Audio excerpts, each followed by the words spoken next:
गुरु ब्रह्म महिमा अलेख शरण। नमस्कार दर्शक वृंद, आपण मानंकु आजिर राशिफल कार्यक्रम मु एस कुमार स्वागत जनाऊँगी।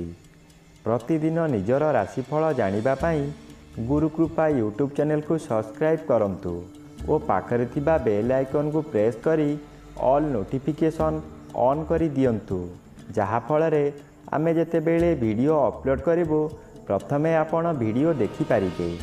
आमर यही वीडियो रे आपण संपूर्ण पंचांग सहित मेष ठारू मीन पर्यंत 12 गोटी राशिर राशिफल विषय रे जानि पारिबे। वीडियो को दयाकरी शेष पर्यंत देखंतु। वीडियोटी भल लागिथिले वीडियो को लाइक करंतु एवं आपणक प्रियजन पाखु शेयर करी जणांतु। एबे आसंतु जानिबा आज दिनर संपूर्ण पंचांग विषय। आज 2024 मसीहा जून मास 14 तारिख शुक्रवार, दिल्ली शराब्द सन 1431 साल, स्वाधीन भारताब्द 77 वर्ष, महिमाद 197 वर्ष। उत्कल गजपति श्री श्री गजपति दिव्यसिंह देव महाराजांकर 67 अंक। सौरस्व ज्येष्ठ मास 32 दिन, चांद्रमते ज्येष्ठ शुक्ल पक्ष अष्टमी तिथि, रात्रि 11 घंटा 25 मिनिट पर्यंत। आजिर सूर्योदय विरजा क्षेत्र को 5 घंटा 9 मिनिट, वृष लग्न 4 दंड 45 लिता गते उदय। आजिर सूर्यास्त विरजा क्षेत्र को 6 घंटा 21 मिनिट, बिछा लग्न 5 दंड 30 लिता गते अस्त। आज सिंह चंद्र दिबा 11 घंटा 59 मिनिट पर्यंत। एहा परे कन्या चंद्र मल पूर्वा फाल्गुनी नक्षत्र प्रातः 5 घंटा 24 मिनिट पर्यंत। एहा परे उत्तरा फाल्गुनी नक्षत्र। आज जन्मित शिशुर सिंह राशि, क्षत्रिय वर्ण नरगण, दिबा 11 घंटा 59 मिनिट गते कन्या राशि, शूद्र वर्ण नरगण। आज मृत व्यक्तिर प्रातः 5 घंटा 24 मिनिट गते एकपाद पुष्कर दोष। निषिद्ध खाद्य आज नड़िया भोजन निषेध अटे। रात्रि 11 घंटा 25 मिनिट गते लाउ भोजन निषेध अटे। आजिर अमृत योग दिबा 11 घंटा 57 मिनिट गते 2 घंटा 21 मिनिट मध्य।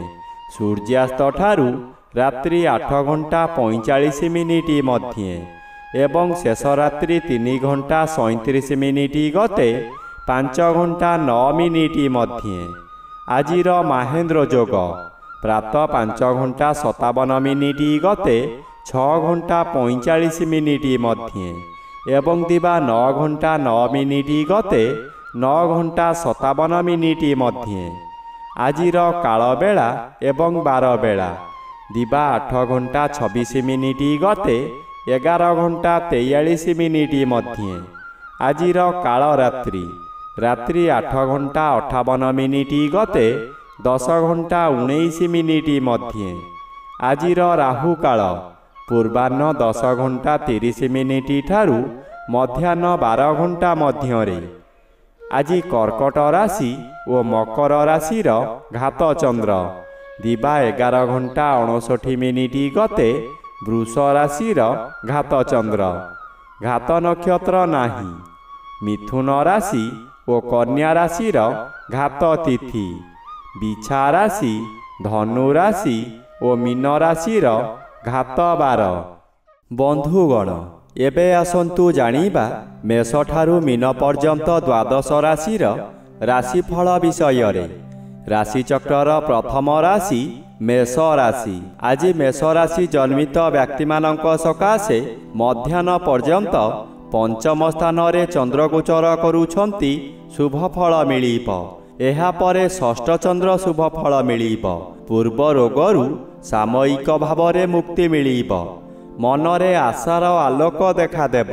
आपण आज जाहाकू जाहा कहिबे ताहा बेदर गार हेब। षष्ठ चंद्र शत्रु मानंकु दमन करी रखिब। ବ୍ୟବସାୟ କରୁଥିବା ବ୍ୟକ୍ତି ଅଚାନକ ଲାଭ ପାଇ ଆଶ୍ଚର୍ଯ୍ୟ ଓ ଆନନ୍ଦିତ ହେବେ।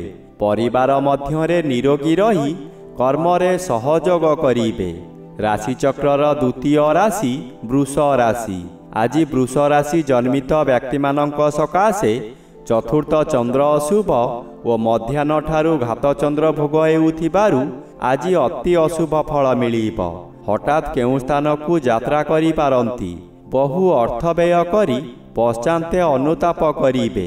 ଯେଉଁ କାର୍ଯ୍ୟ କରିବାକୁ ଚାହିଁବେ ତହିଁରେ ଭୟଜାତ ହେବ। ମାନସିକତା ଯୋଗୁଁ ଶରୀର ଅସୁସ୍ଥ ରହିବ। ନିଜର ଜ୍ଞାନ ବୁଦ୍ଧି ହଜାଇ ବସିବେ। କଳହ ସୃଷ୍ଟି ହୋଇପାରେ। କେଉଁଠାରୁ ଦୁଃଖଦ ଖବର ପାଇ ମନରେ ଶୋକଜାତ ହେବ। ବିଭିନ୍ନ ଦିଗରୁ ଅଶୁଭ ଫଳ ମିଳିବ। ଯାନବାହନ ଦୁର୍ଘଟଣା ହୋଇପାରେ। ରାଶିଚକ୍ରର ତୃତୀୟ ରାଶି ମିଥୁନ ରାଶି। ଆଜି ମିଥୁନ ରାଶି ଜନ୍ମିତ ବ୍ୟକ୍ତିମାନଙ୍କ ସକାଶେ ମଧ୍ୟାହ୍ନ ପର୍ଯ୍ୟନ୍ତ ତୃତୀୟ ଚନ୍ଦ୍ର ବାଧାପ୍ରାପ୍ତ ଅଛନ୍ତି। ଶୁଭ ଫଳ ପ୍ରଦାନ କରିବେ ନାହିଁ। ଘାତ ତିଥି ଅଶୁଭ ଓ ମଧ୍ୟାହ୍ନଠାରୁ ଚତୁର୍ଥ ଚନ୍ଦ୍ର ଗୋଚର କରୁଛନ୍ତି। ଅଶୁଭ ଫଳ ମିଳିବ। ହଠାତ୍ କେଉଁଠାରୁ ଦୁଃଖଦ ଖବର ପାଇ ବାଧ୍ୟ ହୋଇ ଧନ ବ୍ୟୟ କରିବେ। ମନୋବଳ କମିଯିବା କାରଣରୁ ସ୍ୱାସ୍ଥ୍ୟରେ ଅବନତି ଦେଖାଦେବ। ଯେକୌଣସି କାର୍ଯ୍ୟ କରିବା ପୂର୍ବରୁ ନିଜକୁ ନିଜେ ବାଧା ଦେବେ। ରାଶିଚକ୍ରର ଚତୁର୍ଥ ରାଶି କର୍କଟ ରାଶି। ଆଜି କର୍କଟ ରାଶି ଜନ୍ମିତ ବ୍ୟକ୍ତିମାନଙ୍କ ସକାଶେ ମଧ୍ୟାହ୍ନ ପର୍ଯ୍ୟନ୍ତ ଘାତଚନ୍ଦ୍ର ଭୋଗ ହେଉଛି। ଅଶୁଭ ଫଳ ମିଳିବ। ଚକ୍ଷୁନାଶା କର୍ଣ୍ଣପୀଡ଼ା ହେବ। ଆପଣ ଯନ୍ତ୍ରଣା ଭୋଗିବେ। ବନ୍ଧୁବାନ୍ଧବମାନେ ଆପଣଙ୍କର ନିନ୍ଦାଗାନ କରିବେ। ଆପଣ କି କର୍ତ୍ତବ୍ୟ ମୂଢ଼ ହୋଇ ଜଳକା ପରି ଚାହିଁଥିବେ, କିନ୍ତୁ କିଛି କରିବାର ଉପାୟ ନଥିବ। ଆଜି ଆପଣ ଯାହା ଚାହିଁବେ ତାହା କରି ନ ପାରିବାରୁ ସମାଲୋଚିତ ହେବେ। ପ୍ରତ୍ୟେକ କାର୍ଯ୍ୟ କରିବା ପୂର୍ବରୁ ଭଲ ଭାବରେ ଚିନ୍ତା କରି କରନ୍ତୁ, ନଚେତ୍ ଅଯଥା ବିବାଦରେ ଫସି ଯାଇପାରନ୍ତି। ରାସ୍ତା ଦୁର୍ଘଟଣା ମଧ୍ୟ ହୋଇପାରେ। ରାଶିଚକ୍ରର ପଞ୍ଚମ ରାଶି ସିଂହ ରାଶି। ଆଜି ସିଂହ ରାଶି ଜନ୍ମିତ ବ୍ୟକ୍ତିମାନଙ୍କ ସକାଶେ ଶ୍ରୀଚନ୍ଦ୍ର ଗୋଚରରେ ଭ୍ରମଣ କରୁଛନ୍ତି। କିଛି କାଂଶରେ ଶୁଭ ଫଳ ମିଳିବ। ପରିବାର ମଧ୍ୟରେ ସ୍ୱାଦିଷ୍ଟ ଭୋଜନ ପ୍ରସ୍ତୁତ କରି ଆହାର କରିବେ। ନୂତନ ବସ୍ତ୍ର ଅଳଙ୍କାର କିମ୍ବା ଗୃହ ଉପକରଣ ଖରିଦ କରିବେ। ଆଜି କୌଣସି ପଶୁ ଖରିଦ କିମ୍ବା ବିକ୍ରି କରନ୍ତୁ ନାହିଁ। ନୂତନ ଗୃହ ଆରମ୍ଭ କରନ୍ତୁ ନାହିଁ।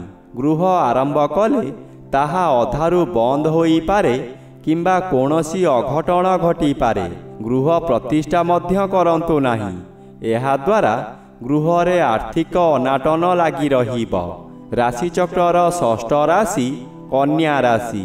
ଆଜି କନ୍ୟା ରାଶି ଜନ୍ମିତ ବ୍ୟକ୍ତିମାନଙ୍କ ସକାଶେ ଦ୍ୱାଦଶ ସ୍ଥାନରେ ଚନ୍ଦ୍ର ଗୋଚର କରୁଛନ୍ତି। ଦ୍ୱାଦଶ ଚନ୍ଦ୍ର ସର୍ବଦା ଅଶୁଭ କରାଇବ। ମନରେ ଦୁଶ୍ଚିନ୍ତା ବଢ଼ିଯିବ। ହଠାତ୍ ଏପରି ପରିସ୍ଥିତି ଆସିବ, ଆପଣ ଅର୍ଥ ବ୍ୟୟ କରିବାକୁ ବାଧ୍ୟ ହେବେ। ଦ୍ୱାଦଶ ଚନ୍ଦ୍ର ଅନ୍ଧ ଭଳି କାର୍ଯ୍ୟ କରାଇବ। ଆପଣ କାହାରି ଉପଦେଶକୁ ଗ୍ରହଣ କରିବେ ନାହିଁ। ନିଜ ଇଚ୍ଛାରେ କାର୍ଯ୍ୟ କରି ବିପଦରେ ପଡ଼ିବେ। ମଧ୍ୟାହ୍ନଠାରୁ ଶ୍ରୀଚନ୍ଦ୍ର ଗୋଚର କରୁଥିବାରୁ କିଛି କାଂଶରେ ଶୁଭ ଫଳ ମିଳିବ। ଗୃହକୁ ଅତିଥି ଆଗମନ କରିପାରନ୍ତି।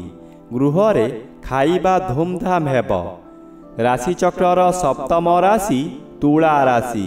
ଆଜି ତୁଳା ରାଶି ଜନ୍ମିତ ବ୍ୟକ୍ତିମାନଙ୍କ ସକାଶେ ମଧ୍ୟାହ୍ନ ପର୍ଯ୍ୟନ୍ତ ଏକାଦଶ ଚନ୍ଦ୍ର ଶୁଭ ଫଳ ପ୍ରଦାନ କରିବେ। ଆପଣ ଯେଉଁ ବ୍ୟକ୍ତିଙ୍କୁ ଚାହୁଁଥିଲେ, ଆଜି ତାଙ୍କ ସହିତ ସାକ୍ଷାତ ଆଲୋଚନା ହୋଇ ବହୁ ସଫଳତାର ପାହାଚ ଉତ୍ତୀର୍ଣ୍ଣ ହେବେ। ପରିବାର ମଧ୍ୟରେ ଅତିଥି ସତ୍କାର କରି ଦାନ ଧର୍ମ କରିବେ। ଅନ୍ନଦାନ କରିବାର ସୁଯୋଗ ମିଳିବ। ମଧ୍ୟାହ୍ନଠାରୁ ଦ୍ୱାଦଶ ଚନ୍ଦ୍ର ଅଶୁଭ କରାଇବ। ମନରେ ଗ୍ଲାନି ବଢ଼ିଯିବ। ଋଣ କାରବାରରେ ହାନି ଘଟିବ। ଅଯଥାରେ ବହୁ ସ୍ଥାନକୁ ଗମନ କରିବେ। ରାଶିଚକ୍ରର ଅଷ୍ଟମ ରାଶି ବିଛା ରାଶି। ଆଜି ବିଛା ରାଶି ଜନ୍ମିତ ବ୍ୟକ୍ତିମାନଙ୍କ ସକାଶେ ମଧ୍ୟାହ୍ନ ପର୍ଯ୍ୟନ୍ତ ଦଶମ ସ୍ଥାନରେ ଓ ମଧ୍ୟାହ୍ନଠାରୁ ଏକାଦଶ ସ୍ଥାନରେ ଚନ୍ଦ୍ରଗୋଚର କରୁଛନ୍ତି। ଶୁଭ ଫଳ ମିଳିବା କଥା, କିନ୍ତୁ ଚନ୍ଦ୍ର ଅନ୍ୟ ଗ୍ରହ ଦ୍ୱାରା ବାଧା ପାଉଥିବାରୁ ଶୁଭ ଫଳ ମିଳିବ ନାହିଁ। ଘାତବାର ଅଶୁଭ। କର୍ମକ୍ଷେତ୍ରରେ ଅସଫଳ ହୋଇ ଆପଣ ଅପମାନିତ ହେବେ। ଉପରିସ୍ଥ ଅଫିସରଙ୍କ ନିକଟରେ କାମ କରି ନ ପାରିବାରୁ କାମ ହାତଛଡ଼ା ହୋଇପାରେ। ସହକର୍ମୀମାନେ ପରିହାସ କରିବେ। ଆପଣ ଦୁଃଖରେ ଭାଙ୍ଗି ପଡ଼ିବେ। ଆପଣ ଯାହା ଚାହିଁବେ ତାହା କରିପାରିବେ ନାହିଁ। ରାଶିଚକ୍ରର ନବମ ରାଶି ଧନୁ ରାଶି। ଆଜି ଧନୁ ରାଶି ଜନ୍ମିତ ବ୍ୟକ୍ତିମାନଙ୍କ ସକାଶେ ମଧ୍ୟାହ୍ନ ପର୍ଯ୍ୟନ୍ତ ନବମ ସ୍ଥାନରେ ଚନ୍ଦ୍ର ଗୋଚର କରୁଛନ୍ତି। ଶୁକ୍ଳପକ୍ଷରେ ନବମ ଚନ୍ଦ୍ର ଶୁଭ ଫଳଦାୟୀ, କିନ୍ତୁ ଆପଣ ସତର୍କର ସହିତ କାମ କରିଲେ ସଫଳତା ମିଳିବ। ସାମାନ୍ୟ କାରଣରୁ ଅସଫଳ ମଧ୍ୟ ହୋଇପାରନ୍ତି। ଆପଣ ଧର୍ମ କାମ କରି ମନକୁ ଶାନ୍ତି କରିବେ। ପରିବାରର ଗୁରୁଜନମାନେ ଆଶୀର୍ବାଦ କରିବେ। ଦୈବୀ କୃପା ଠିକ୍ ସମୟରେ ମିଳିବ। ସାଙ୍ଗସାଥୀମାନଙ୍କଠାରୁ ପ୍ରଶଂସା ମିଳିବ। ଘାତବାର ଥିବାରୁ ଶରୀରରେ ଆଘାତ ଲାଗିପାରେ। ରାଶିଚକ୍ରର ଦଶମ ରାଶି ମକର ରାଶି।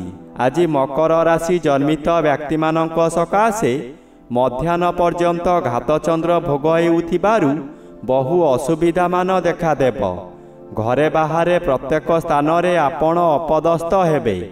ବହୁ ପରିମାଣର ବ୍ୟୟ ହେବ। ଶରୀର ଅସୁସ୍ଥ ରହିବ। ମଥା ବିଚଳିତ ହେବ। ରାସ୍ତା ଦୁର୍ଘଟଣା ମଧ୍ୟ ହୋଇପାରେ। ନିଜ ମନକୁ ଶାନ୍ତ ନ କଲେ ନିଜକୁ ନିଜେ ଦଣ୍ଡ ଦେଇ ହଇରାଣ ଓ ଲୋକହସା ହୋଇପାରନ୍ତି। ରାଶିଚକ୍ରର ଏକାଦଶ ରାଶି କୁମ୍ଭ ରାଶି। ଆଜି କୁମ୍ଭ ରାଶି ଜନ୍ମିତ ବ୍ୟକ୍ତିମାନଙ୍କ ସକାଶେ ସପ୍ତମ ଚନ୍ଦ୍ର ଗୋଚରରେ ଭ୍ରମଣ କରୁଥିବାରୁ ଶୁଭ ଫଳ ମିଳିବ। ବିଦେଶରୁ ଧନାଗମର ସୁଯୋଗ ମିଳିବ। ପରିବାର ମଧ୍ୟରେ ପ୍ରତ୍ୟେକ ବ୍ୟକ୍ତି ପ୍ରତ୍ୟେକଙ୍କ ସହିତ ହାତ ମିଳାଇ ଚାଲିବେ। ସ୍ୱାମୀ ସ୍ତ୍ରୀଙ୍କ ମଧ୍ୟରେ ନିବିଡ଼ ସମ୍ପର୍କ ଗଢ଼ି ଉଠିବ। ପରିବାରକୁ ନୂତନ ବନ୍ଧୁ ଆସିପାରନ୍ତି। ମଧ୍ୟାହ୍ନଠାରୁ ଚନ୍ଦ୍ର ଅଷ୍ଟମ ସ୍ଥାନକୁ ଗମନ କରୁଥିବାରୁ ଶୁଭ ଫଳ ଅଶୁଭରେ ପରିବର୍ତ୍ତନ ହୋଇଯିବ। ନିଜ ଲୋକମାନେ ଆପଣଙ୍କୁ ବିପଦରେ ପକାଇ ଆନନ୍ଦିତ ହେବେ। ରାଶିଚକ୍ରର ଦ୍ୱାଦଶ ବା ଶେଷ ରାଶି ମୀନ ରାଶି। ଆଜି ମୀନ ରାଶି ଜନ୍ମିତ ବ୍ୟକ୍ତିମାନଙ୍କ ସକାଶେ ମଧ୍ୟାହ୍ନ ପର୍ଯ୍ୟନ୍ତ ଷଷ୍ଠ ଚନ୍ଦ୍ର ଓ ପରେ ସପ୍ତମ ଚନ୍ଦ୍ର ଅନ୍ୟ ଗ୍ରହ ଦ୍ୱାରା ବାଧା ପାଉଥିବାରୁ ଶୁଭ ଫଳ ମିଳିପାରିବ ନାହିଁ। ଘାତବାର ଅଶୁଭ। ଆପଣଙ୍କର ଅର୍ଥହାନି ଘଟିବ। ଶରୀର ଦୁର୍ବଳ ହେବ। ବିଭିନ୍ନ ସମସ୍ୟାରେ ଛନ୍ଦି ହୋଇଯିବେ। ଅର୍ଥ ସକାଶେ କାହା ସହିତ ଯୁକ୍ତିତର୍କ ହୋଇପାରେ। ବ୍ୟବସାୟ ମାନ୍ଦା ରହିବ। ବ୍ୟବସାୟରେ କ୍ଷତି ଆପଣଙ୍କ ମୁଣ୍ଡ ଖରାପ କରିଦେବ। ଶତ୍ରୁମାନେ ଦୂରରେ ରହି ଗୁପ୍ତରେ ଆକ୍ରମଣ କରିବେ।